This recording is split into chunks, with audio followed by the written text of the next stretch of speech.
Thank you, Travis. Beginning tonight's regional news with news from St. Vincent. The New Democratic Party, NDP, in St. Vincent and the Grenadines has reiterated its call for the government to reinstate the teachers, police officers and public servants who were fired because of the vaccine mandate. The NDP maintains that the policy to dismiss the workers was wrong and it is time for it to be corrected.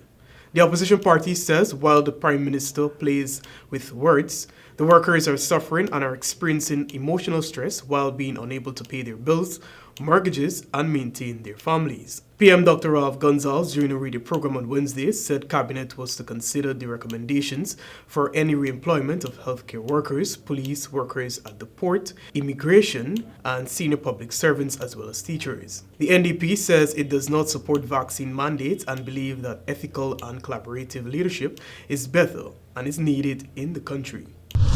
At least 5 migrants drowned and another 66 were rescued on Thursday after a suspected human smuggling boat dropped the group off in waters near an unpopulated island west of Puerto Rico, officials said. Federal and local authorities were still on the scene searching for survivors or others who might have drowned, according to U.S. Coast Guard spokesman Ricardo Castrodat. Castrodat said 41 men and 25 women survived, including 2 children, but was unclear how many persons in total were on board.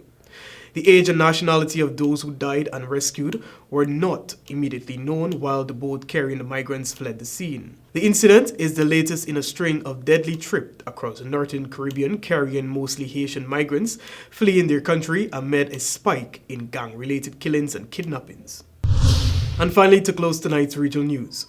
Excitement turned into frustration, disgust, and anger for scores of travelers entering Trinidad and Tobago as they were forced to wait for hours in long lines at PRK International Airport before clearing immigration. Reports indicated that only 2 out of about 15 immigration officers turned up for duty that night. This resulted in chaos as there was a backup of travelers from several flights which landed that night. The situation follows actions being taken by immigration officers over the non-payment of outstanding overtime and other allowances. Earlier this month, immigration officers attached to the airport took a stance against working additional shifts without being paid overtime.